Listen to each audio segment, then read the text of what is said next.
بسم الله الرحمن الرحيم والمسلمون من صلى إلى القبلة أي اعتقد الصلاة إليها وإن لم يصلي لا مستحلان وقيل يشترط الصلاة بالفعل إلى آخر.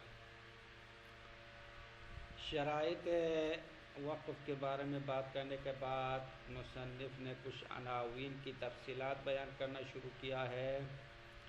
اگر وقف کرنے والے نے مسلمانوں کے لیے وقف کیا تو مسلمون کی تعبیر میں کون افراد شامل ہے، یا دوسری عبارت میں مسلمون میں کون لوگ شامل ہے، کون مسلمان ہے، مسلمان کی تعریف کیا ہے. تو شہید فرماتے ہیں مسلمان وہ ہے جو قبلے کی طرف نماز پڑھے. تو شہید ثانی وضاحت کرتے ہیں قبلے کی طرف نماز پڑھنے کا مطلب یعنی وہ لوگ جو قبلے کی طرف نماز پڑھنا واجب ہونے کا عقیدہ رکھتے ہو، اگرچہ فی الحال وہ نماز نہ پڑھنے والا ہے، تارک الصلاۃ ہے، پھر بھی وہ مسلمان کی تعبیر میں شامل رہے گا. البتہ یہ شہادتین کے بعد ہے، پہلے کلمہ پڑھنا چاہے، کلمہ توحید و رسالت کے اقرار کے بعد ضروریات دین کو مانتے ہو. ضروریات دین میں سے جو اہم رکن ہے وہ نماز ہے، نماز کی وجوب کا قائل ہو، لیکن نماز فی الحال پڑھنے والا ہونا ضروری نہیں ہے مسلمان کا عنوان سے دکھانے کے لیے. اما بعض علماء کہتے ہیں نہیں، صرف نماز کا عقیدہ رکھنا کافی نہیں ہوگا، بلکہ فی الحال نماز پڑھنا شرط ہے. اور ان لوگوں کی دلیل یہ ہے کہ عمل بھی ایمان کے ارکان اور اجزاء میں سے ہے، کیونکہ احادیث میں اسلام اور ایمان کے 3 ارکان بیان کیا ہے: الاعتقاد بالجنان والاقرار باللسان والعمل بالارکان. تو اس قانون کے مطابق اگر اسلام اور ایمان کامل کرنا چاہتے ہو تو تینوں مرحلے سے گزرنا پڑے گا: دل سے عقیدہ رکھنا، زبان سے اقرار کرنا اور میدان عمل میں انجام دینا.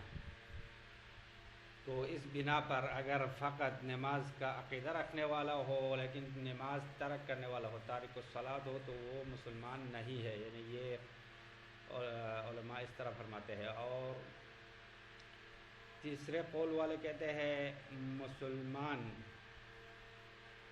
اگر وقف کرنے والا مؤمن ہو، مؤمن سے مراد یہاں تو مؤمن خاص مراد ہے، معنی اصطلاحی، یعنی مؤمن یعنی شیعہ ہو. تو اگر شیعہ وقف کرنے والا مسلمانوں کے لیے وقف کرے تو تمام مسلمان شامل نہیں ہوں گے، بلکہ شیعہ مسلمان اس کے وقف میں شامل رہے گا. مسلمانوں میں سے صرف گروہ شیعہ اس میں شامل رہے گا اور باقی مسلمان مال وقف سے فائدہ نہیں اٹھا سکتے ہیں. شہید ثانی فرماتے ہیں یہ دونوں قول ضعیف ہے.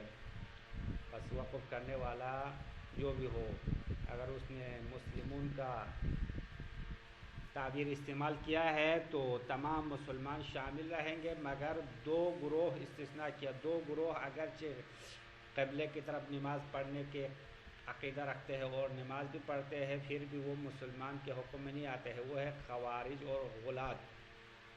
خوارج جو خارجی ہے، زمانے کے معصوم امام کے خلاف بغاوت کرنے والے، خوارج مسلمان نہیں ہے، اسلام کے حکم میں نہیں آتا ہے. اسی طرح غلاۃ جو ائمہ کے حق میں غلو کرنے والا، ائمہ کو ان کے مقام سے آگے بڑھانے والے، وہ بھی مسلمانوں کے زمرے میں نہیں آتے ہیں. پھر شہید ثانی مصنف پر اشکال کرتے ہوئے فرماتے ہیں مصنف نے اپنی عبارت میں مسلمون کے عنوان سے فقط 2 گروہ کو خارج کیا، خوارج اور غلاۃ. تو یہ استثناء کو ان دونوں کے ساتھ تخصیص دینا بہتر نہیں ہے، بلکہ ہر وہ افراد اسلام کے دائرے سے خارج ہوں گے جو دین کے ضروریات سے انکار کرے. جو ضروریات دین سے انکار کرے تو وہ سب اسلام کے دائرے سے خارج ہوں گے. جیسا کہ ناصبی ہے، ناصبی بھی جو اہل بیت کے ساتھ کھلم کھلا دشمنی کا اظہار کرنے والے ہیں، وہ بھی اسلام کے دائرے سے خارج ہے، کیونکہ محبت اہل بیت، مودت اہل بیت قرآن کے حکم کے مطابق واجب ہے، ضروریات دین ہے. اگر یہ ناصبی اس ضرورت کو انکار کرتے ہیں تو یہ کافر ہے۔ اگرچہ یہ لوگ خود کو مسلمان سمجھتے ہیں، دوسروں کو کافر سمجھتے ہیں، لیکن حقیقت میں خود ہی کافر ہے۔ اما مسلمانوں میں سے ایک گروہ ہے جو مجسمہ ہے۔ مجسمہ یعنی اللہ کے جسم کے قائل ہے، اور خود مجسمہ کے دو گروہ ہے، مجسمہ مشبہہ اور غیر مشبہہ ہے۔ یعنی بعض وہ افراد جو اللہ کے جسم کا قائل ہے وہ مشبہہ بھی ہے، یعنی اللہ کے لیے جسم ہے ہمارے جسم کی طرح، اللہ کے لیے پیر ہے، اللہ کے لیے ہاتھ ہے، عرش پر کرسی پر بیٹھے ہوئے ہے، تو جسمانیت خدا کا قائل ہے اور اللہ کے جسم کی تشبیہ دیتے ہیں، تو یہ مشبہہ ہو جائے گا۔ اور غیر مشبہہ وہ لوگ ہیں جو اللہ کے جسم کا قائل ہے لیکن اللہ کے لیے ایسا جسم ہے جو کسی جسم کی شبیہ نہیں ہے، تو غیر مشبہہ ہے۔ تو شہید نے کتاب دروس میں کتاب طہارت میں مجسمہ کے کافر ہونے کا حکم دیا ہے۔ مجسمہ بھی جو اللہ کے جسم کا قائل ہے وہ بھی کافر ہے، اسلام کے دائرے سے باہر ہوں گے۔ اما کتاب دروس کے باب وقف میں مصنف نے مشبہہ کو اسلام کے دائرے سے خارج کرنا کسی قول کی طرف نسبت دیا، اپنا فتویٰ نہیں دیا، تو اس سے پتہ چلتا ہے خود مصنف نے توقف کیا۔ کتاب طہارت میں مصنف نے اس کو خارج کر لیا، اسلام کے دائرے سے مشبہہ کو خارج کر لیا ہے، مجسمہ کو۔ اما کتاب دروس کے باب وقف میں مصنف نے اس کو قول کی طرف نسبت دیا، تو مطلب یہ ہوگا کہ خود اس مسئلے میں فتویٰ نہیں دیتے ہیں۔ شہید ثانی فرماتے ہیں ہماری نظر میں مجسمہ بھی اسلام کے دائرے سے خارج ہونا چاہیے۔ پھر آخر میں شارح فرماتے ہیں کہ چند گروہ کو ہم نے مسلمون کے حکم سے خارج کیا، تو یہ اس صورت میں ہے کہ اگر وقف کرنے والے انہی گروہ میں سے کوئی نہ ہو تو وہ اسلام کے دائرے سے خارج ہوں گے، اور اس وقف میں خوارج و غلاۃ و نواسب مجسمہ فائدہ نہیں اٹھا سکیں گے۔ اما اگر وقف کرنے والے خود انہی گروہ میں سے ہو، مثلا کسی خارجی نے مال وقف کیا مسلمانوں کے لیے یا کسی ناصبی نے وقف کیا، تو ان کی نظر میں اپنے آپ کو مسلمان سمجھتے ہیں، تو ان کے گروہ اس وقف میں شامل رہیں گے۔ اور اس کی دلیل یہ ہے کیونکہ وقف کرنے والا اپنے آپ کو اپنے گروہ کو مسلمان سمجھتا ہے، تو اس کے ارادہ اور قصد اور اس کے کلام کے مضمون اور مفہوم سے سمجھ میں آتا ہے، اور قرینہ حالیہ سے بھی سمجھ میں آتا ہے کہ وہ اپنے فرقے والوں کو شامل کرنا چاہتے ہیں۔ اور اس مسئلے کا آخری مسئلہ یہ ہے کہ جب مسلمون کے لیے وقف کیا تو مسلمون تو مذکر کا صیغہ ہے، تو شہید فرماتے ہیں اس میں مؤنث بھی شامل رہیں گی، عورتیں بھی شامل ہے۔ یہ غلبے کی بنیاد پر ہے، جیسا کہ قرآن کی بہت سارے آیتوں میں مذکر کا لفظ استعمال کیا، لیکن حکم تو مرد عورت دونوں کے لیے ہے، جیسے کہ یا ایھا الذین آمنو تو مذکر کا صیغہ ہوا، حالانکہ یہاں پہ صرف مرد مراد نہیں ہے بلکہ نماز پڑھنا، روزہ رکھنا، زکوٰۃ دینا مرد عورت دونوں پر واجب ہے، تو لفظ مسلمون میں مرد بھی شامل ہے، عورت بھی شامل ہے، اور وہ افراد بھی شامل ہے جو حکم اسلام میں ہے، جیسے کہ مسلمانوں کے بچے ہیں، مسلمانوں کی پاگل ہے جو دیوانہ ہے، وہ تو مسلمان اور کافر تو نہیں کہہ سکتے ہیں، اما چونکہ مسلمان سے پیدا ہوا اس لیے یہ حکم اسلام میں شامل رہیں گے، تو یہ لوگ بھی مال وقف سے فائدہ اٹھا سکتے ہیں۔ بس یہاں تک ایک عنوان کا مسئلہ ختم ہو گیا۔ عنوان مسلمون کے لیے اگر وقف کیا تو مسلمان کے عنوان میں یہ سب افراد شامل ہے اور کچھ افراد شامل نہیں ہے۔ اس کے بعد دوسرا عنوان ہے وَالشِّیعَةُ مَنْ شَايَعَ عَلِيًّا علیہ السلام۔ اگر کسی نے وقف کیا شیعہ کے لیے، شیعہ کون ہے؟ تو شیعہ کی تعریف کرتے ہیں من شايع علیًا علیہ السلام اتبعہ وقدمہ علی غیرہ فی الامامہ۔ شیعہ کا تعریف عمومی یہ ہے کہ ہر وہ شخص شیعہ ہے جو امیر المومنین علیہ السلام کی پیروی کرنے والے ہو، امام کے نقش قدم پر چلنے والے ہو اور امام علی علیہ السلام کو باقیوں پر امامت میں مقدم رکھنے والے ہو، یعنی خلیفہ بلا فصل سمجھنے والے افراد سب شیعہ کے عنوان میں شامل ہوں گے، اگرچہ باقی اماموں کو نہیں ماننے والا ہو۔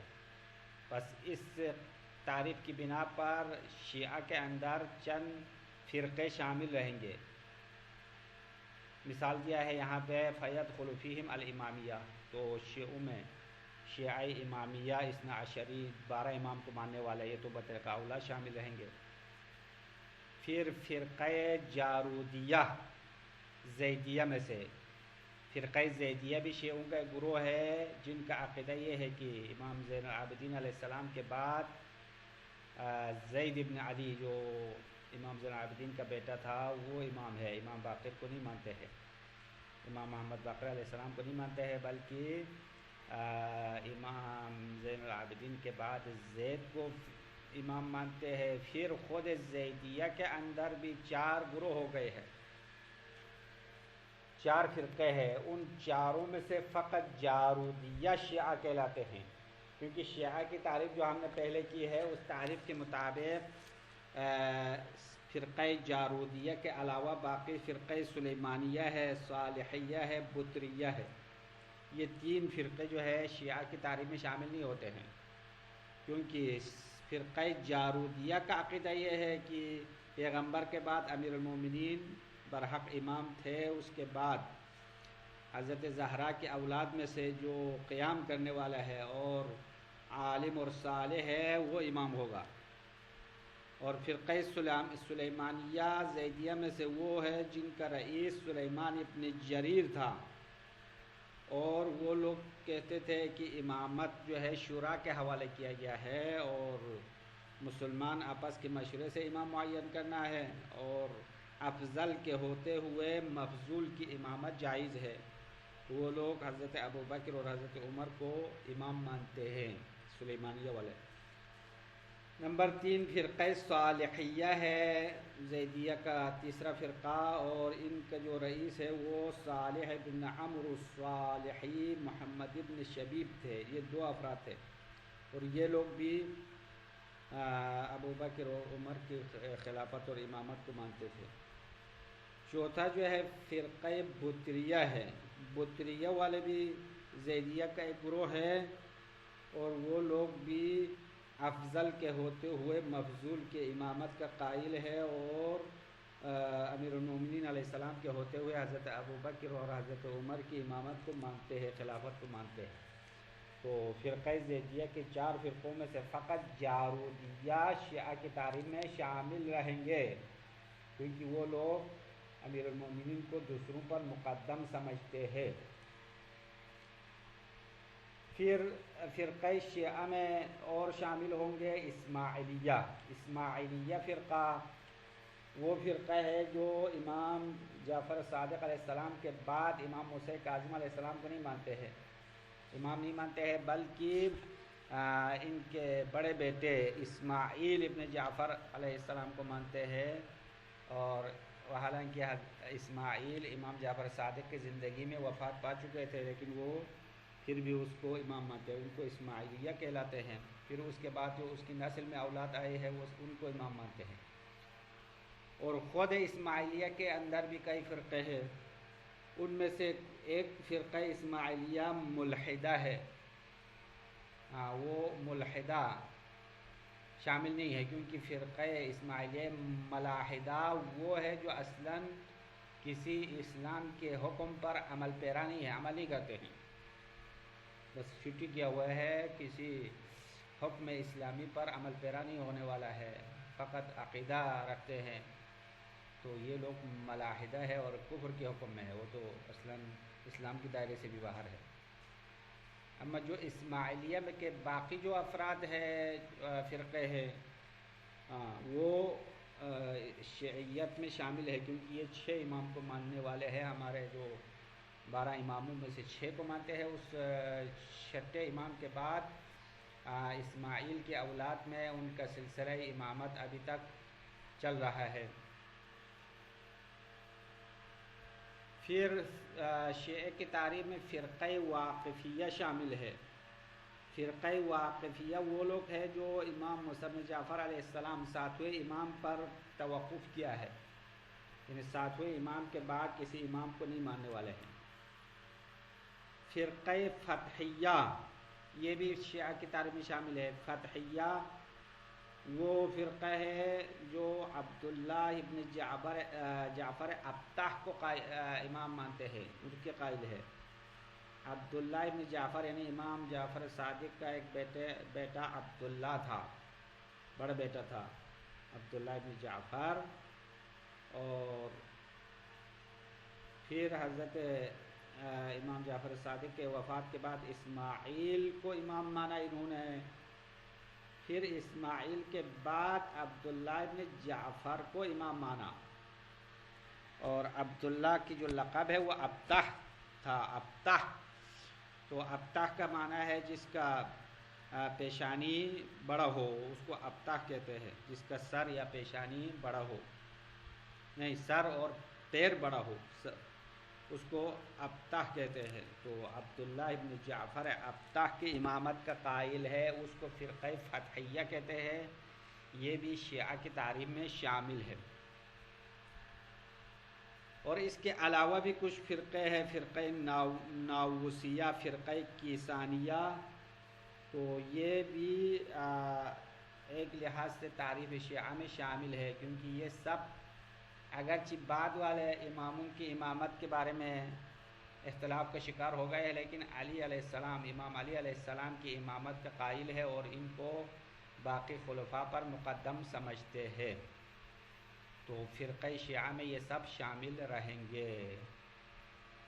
بعض علماء کا یہ کہنا ہے کہ فرقہ شیعہ میں ان تمام گروہ کو شامل کرنا اس صورت میں ہے کہ اگر وقف کرنے والا واقف شیعہ کے علاوہ کوئی اور وقف کرے، مثال کے طور پر کوئی سنی آ کے شیعوں کے لیے کوئی مال وقف کرے تو شیعہ کی تاریخ میں یہ سب شامل رہیں گے۔ اما خود شیعہ میں سے انہی گروہ میں سے ایک گروہ نے شیعہ کے نام پر وقف کیا تو فقط اپنے مذہب والے شامل رہیں گے، باقی شامل نہیں رہیں گے۔ بطور مثال اگر کوئی امامیہ اثنا عشری والا شیعہ کے لیے وقف کرے تو اس کا مطلب یہ ہے کہ خود 12 امام کو ماننے والے افراد اس مال وقفی میں شامل رہیں گے، یعنی مال وقف سے فائدہ اٹھا سکیں گے، باقی فائدہ نہیں اٹھا سکیں گے، یہ قیلہ کا قول ہے۔ اور اس کی دلیل یہ ہے کہ اس وقف کرنے والے کے حالت اور اس کے قول کے مفہوم سے سمجھ میں آتا ہے کہ وہ اپنے فرقے کو مراد لینے والا ہے، اپنے فرقے کو ہی مراد دیا ہے۔ آخر میں شہید ثانی فرماتے ہیں قیلہ کا قول ضعیف ہے اور ہماری نظر میں قرینہ نہ ہونے کی صورت میں لفظ شیعہ کو اپنے معنی عموم پر حمل کرنا اچھا رہے گا۔ شیعہ کا لفظ معنی عام پر حمل کرنا بہتر رہے گا۔ اگر الفاظ میں قرینہ ہو تو ٹھیک ہے، اس قرینے کے مطابق عمل کرنا ہے۔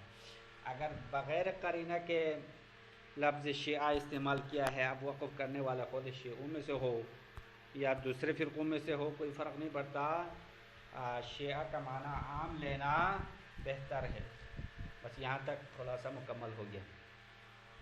والمسلمون من صلی الی القبلۃ، عنوان مسلمون وہ افراد ہے جو قبلے کی طرف نماز پڑھتے ہو، القبلۃ الکعبہ، ہمارے کتاب میں حاشیے میں الکعبہ بھی لکھا ہوا ہے، یعنی من صلی الی الکعبہ یا من صلی الی القبلہ، کعبے کی طرف، خانہ کعبے کی طرف نماز پڑھے، قبلے کی طرف نماز پڑھے۔ ای اعتقد الصلاۃ الیہا، شہید ثانی فرماتے ہیں قبلے کی طرف نماز پڑھنا فی الحال پڑھنا مراد نہیں ہے، بلکہ وہ افراد ہے جو کہ قبلے کی طرف نماز پڑھنے کے عقیدہ رکھتے ہیں۔ وَإِن لَّمْ يُصَلِّ، اگرچہ خود تارک الصلاۃ ہے، نماز نہ پڑھنے والا ہے۔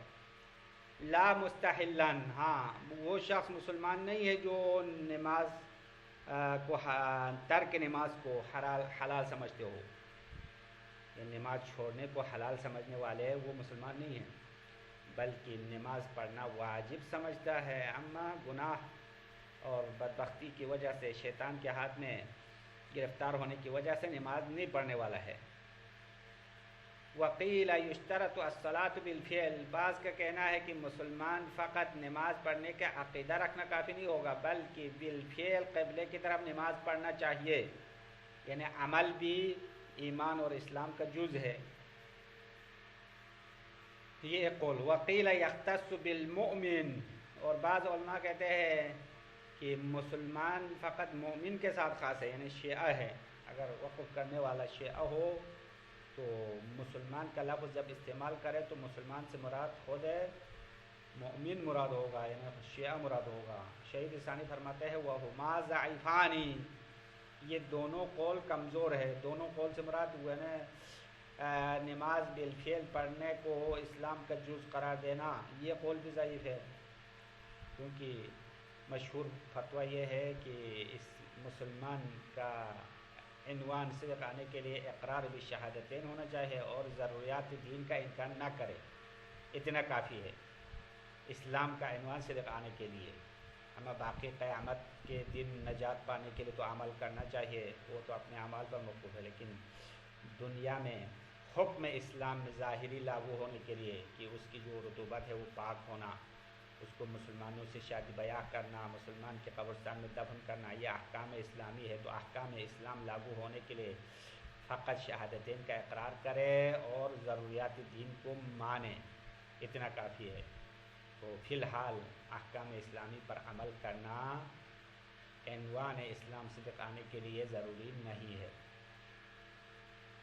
الا الخوارج والغلاة فلا يدخلون في مفہوم المسلمین، الا سے استثناء کرتے ہیں مسلمانوں میں سے جو قبلے کی طرف نماز پڑھنے والے ہیں، اس اسلام کے حکم سے خوارج اور غلاة خارج ہے، وہ مستثنیٰ ہے، وہ اسلام کے حکم سے باہر ہے۔ فلا يدخلون فی مفہوم المسلمین، پس خوارج و غلاة مسلمانوں کے مفہوم میں شامل نہیں رہتے ہیں۔ وَإِن صَلُّوا إِلَيْهَا، اگرچہ وہ لوگ قبلے کی طرف نماز پڑھتے ہیں، خوارج تو زیادہ نماز پڑھنے والے ہیں، وہ تو عبادت کے بہت زیادہ پابند ہے، پھر بھی وہ اسلام کے دائرے سے باہر ہے۔ اسی طرح غالی بھی اگر نماز پڑھنے والے ہیں تب بھی نماز پڑھنا کافی نہیں ہوگا، بلکہ ان کا عقیدہ خراب ہے۔ خوارج نے اپنے زمان کے معصوم امام کے خلاف بغاوت کی ہے، تو وہ بھی اسلام کے دائرے سے خارج ہے۔ للحکم بکفرہم، کیوں خارج ہے؟ کیونکہ ان کے کفر کا حکم لگایا گیا ہے۔ ولا وجہ لتخصیصہ بہما بل کل من انکر ما علم من الدین ضرورتاً کذالک عندہ۔ اب شہید ثانی مصنف پر اشکال کرتے ہوئے فرماتے ہیں مصنف نے اسلام سے نکلنے والوں میں صرف خوارج و غلاة کا ذکر کیا، تو استثناء کو ان دونوں گروہ کے ساتھ خاص کرنے کی کوئی وجہ نہیں ہے۔ ولا وجہ لتخصیصہ بہما، تخصیص استثناء، تخصیص ہی کی ضمیر استثناء کو ان دونوں گروہ کے ساتھ خاص کرنے کی کوئی وجہ نہیں ہے، بلکہ اسلام کے دائرے سے ہر وہ شخص نکلے گا، بل کل من انکرا، ہر وہ افراد اسلام سے نکل جائیں گے جو دین کی ضروریات میں سے معلوم ہے اس کا انکار کرے، یعنی دین کی ضروریات کا منکر جو بھی ہو اسلام کے دائرے سے خارج ہوگا۔ عندہ یعنی عند المصنف، خود مصنف کا نظریہ بھی یہی ہے، جو بھی ضروریات دین کا منکر ہے وہ دائرہ اسلام سے خارج ہے۔ والنواسب کالخوارج، اور فرقہ ناصبی بھی خوارج کی طرح ہے۔ فلا بد من استثنائهم ایضا، پس ضروری تھا نواسب کو بھی استثناء کرے۔ ناصبی جو اہل بیت کے ساتھ کھلم کھلا دشمنی کا اظہار کرتے ہیں وہ بھی کافر ہے، کفر کے حکم میں ان کو استثناء کرنا ضروری تھا۔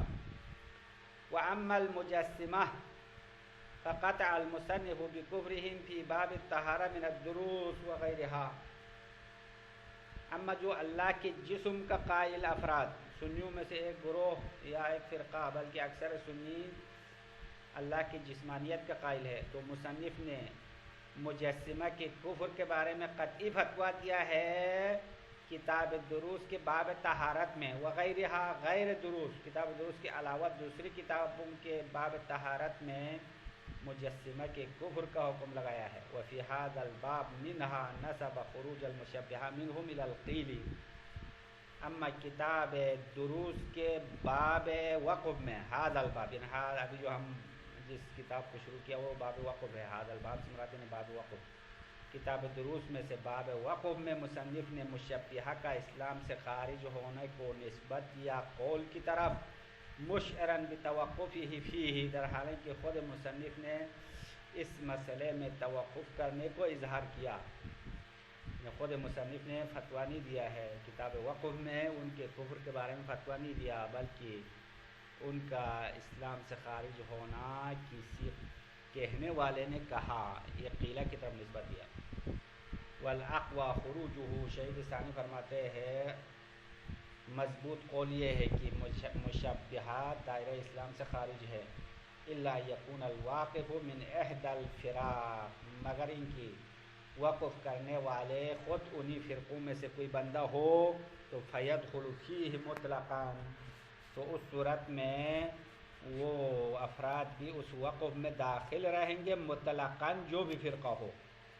یعنی اگر وقف کرنے والے خود خوارج میں سے ہو، ناصبی میں سے ہو، تو خوارج نے مسلمانوں کے لیے وقف کیا تو خود خوارج بھی مال وقفی سے فائدہ اٹھا سکیں گے، کیونکہ وقف کرنے والے کی نظر میں اپنے فرقے کو تو مسلمان سمجھتے ہیں، نظراً الی قصدہ، وقف کرنے والے کے ارادے کو دیکھتے ہوئے، کیونکہ اس کی نظر اور اس کے عقیدے کے مطابق اپنے آپ کو مسلمان سمجھتے ہیں۔ وَيَدْخُلُ الْأُنَاسُ تَبْعًا، اور عورتیں بھی مسلمون کے حکم میں شامل ہے تابعیت کے طور پر، مرد کے تابع میں وہ شامل ہے۔ وَقَضَى مَنْ بِحُکْمِهِمْ، اسی طرح مسلمون میں شامل ہے جو حکم مسلمان والے ہیں، کالاطفال والمجانین، جس طرح بچے ہیں اور پاگل ہے۔ وَلِدَلَالَةِ الْعُرْفِ عَلَيْهِ، اور عرف کی دلالت کی وجہ سے، کیونکہ عرف میں جب مسلمان کا لفظ اطلاق ہوتا ہے تو فقط مرد مراد نہیں لیتے ہیں، بلکہ مرد عورت دونوں مراد لیتے ہیں۔ والشیعۃ من شایع علی علیہ السلام اتبعہ وقدمہ علی غیرہ فی الامامہ، اور عنوان شیعہ کے لیے مال وقف کرے تو شیعہ کون ہے، کون افراد شیعہ ہے؟ من شایع علی علیہ السلام، جو علی علیہ السلام کی پیروی کرنے والا ہو، شایع معنی اتبعہ، پیروی کرنے والا، وقدمہ علی غیرہ فی الامامہ، اور امام علی علیہ السلام کو دوسروں پر امامت میں مقدم رکھنے والا ہو۔ وَإِن لَّمْ يُوَافِقْ عَلَىٰ إِمَامَةِ بَاقِي الْأَئِمَّةِ بَعْدَهُ، اگرچہ امام علی علیہ السلام کے بعد باقی ائمہ کے موافق نہ ہو، باقی ائمہ کو نہ ماننے والا ہو، پھر بھی امام علی کی امامت کا قائل ہو جائے تو وہ شیعہ میں شامل رہے گا۔ فَيَدْخُلُ فِيهِمْ الْإِمَامِيَّةُ، پس شیعہ کے عنوان میں امامیہ داخل ہوں گے، امامیہ اثنا عشری، 12 امام کو ماننے والے۔ والجارودیۃ، اور فرقہ جارودیہ شیعہ میں شامل ہے، من الزیدیہ، زیدیہ کے 4 فرقوں میں سے فرقہ جارودیہ شیعہ کے عنوان میں شامل رہیں گے، اما باقی 3 خارج ہے، کیونکہ باقی 3 جو فرقے ابھی ہم نے خلاصے میں بتایا وہ امام علی کے علاوہ پہلے 2 خلیفوں کو بھی مانتے ہیں۔ والاسماعیلیۃ غیر الملاحدۃ منہم، اور شیعہ میں اسماعیلیہ بھی شامل ہے، اما اسماعیلیہ میں سے جو ملحد والے ہیں، اسلام کے کسی بھی حکم پر عمل نہیں کرنے والے ہیں، وہ شامل نہیں ہیں۔ والواقفیۃ، اسی طرح فرقہ واقفیہ جو 7ویں امام پر توقف کیا ہے، اس سے آگے نہیں مانتے ہیں، 7 اماموں کو ماننے والے۔ والفتحیہ، اور عبداللہ ابتح کو ماننے والے۔ وغیرہم، اس کے علاوہ بھی کچھ اور فرقے ہیں شیعوں کے اندر بھی، وہ سب شیعہ میں شامل ہے۔ وربما قیل بأن ذلك مخصوص بما اذا كان الواقف من غیرہم، اور اکثر یہ بھی کہا گیا ہے کہ شیعہ میں ان تمام افراد، ان تمام گروہ کا شامل ہونا اس صورت میں خاص ہے کہ اگر وقف کرنے والے ان گروہوں سے باہر کسی نے وقف کیا تو شیعہ کے لیے، اگر کسی سنی نے وقف کیا تو شیعہ کے اندر یہ تمام فرقے شامل رہیں گے۔ وربما قیل، بس اوقات کہا گیا بأن ذالک مخصوص، یہ حکم خاص ہے، ذالکہ اشارہ ہے نا، یہ تمام فرقے شامل ہونا، اس کی طرف اشارہ ہے۔ تو یہ حکم مخصوص ہے بما اذا کان الواقف من غیرہم، اس صورت کے ساتھ جب وقف کرنے والے ان میں سے نہ ہو. اما لو کان منہم، اما اگر وقف کرنے والے خود ان فرقوں میں سے ایک ہو تو صرف الی نحلتہ، صرف الی یہاں پہ ایک عبارت مٹ گئی ہے، صرف الی نحلتہ خاصتاً. نحلہ کا معنی مذہب کا معنی ہے، تو مال وقف کا صرف کرنا فقط اپنے مذہب کے ساتھ منصرف ہوگا، مذہب کی طرف منصرف ہوگا. مطلب یہ ہے کہ اگر اسماعیلیہ نے وقف کیا تو مطلب اس کی نظر میں خود اسماعیلیہ فقط شیعہ ہونا ہے، تو باقی شیعہ نہیں مانتے ہیں، اپنے مذہب کو ہی شیعہ مانتے ہیں، تو فقط اس کے اپنے الی اہل نحلتہ، ہاں یہ لفظ اہل ہے، ابھی غلطی ہو گئی تھی. صرف الی اہل نحلتہ، تو اپنے مذہب والوں کی طرف صرف ہوگا، باقی شامل نہیں رہیں گے. نظراً الی شاہد حالہ، اب یہ کیوں وقف کرنے والے اگر انہی فرقوں میں سے کوئی بندہ ہو تو فقط اپنے مذہب کی طرف منصرف کیوں کیا جائے گا؟ تو کہتے ہیں نظراً الی شاہد حالہ، اس کے شاہد حال کو دیکھتے ہوئے، قرینہ حالیہ کو دیکھتے ہوئے، وفحوى قولہ، اور اس کو قول کے مضمون کو دیکھتے ہوئے. فحوى کا معنی مضمون، وقف کرنے والے کے قول کے مضمون کو دیکھتے ہوئے خود اپنے مذہب والے وقف میں شامل رہیں گے، باقی شامل نہیں ہوگا. وَهُوَ حَسَنٌ مَعَ وُجُودِ الْقَرِينَةِ، شہید ثانی فرماتے ہیں یہ قول قرینے کی صورت میں اچھا ہے. وَهُوَ حَسَنٌ، قیلہ کا قول بہت اچھا ہے، مع وجود القرینہ، اگر قرینہ ہو. وَإِلَّا فَحَمْلُ اللَّفْظِ عَلَى عُمُومِهِ أَجْوَدُ، وَإِلَّا یعنی اگر قرینہ نہ ہو تو لفظ کو اپنے معنی عموم پر حمل کرنا بہتر رہے گا. واقف جو بھی ہو، خود فرقہ والا ہو یا باہر سے ہو، اگر اس نے شیعہ کا عنوان استعمال کیا، باقی کوئی قرینہ نہیں لایا ہے، تو شیعیت کے اندر یہ تمام فرقے شامل رہنا بہتر ہوگا. اپنے مذہب کے لیے خاص قرار دینے والا قول صحیح نہیں ہے. وصلی اللہ علی محمد وآلہ الطاہرین.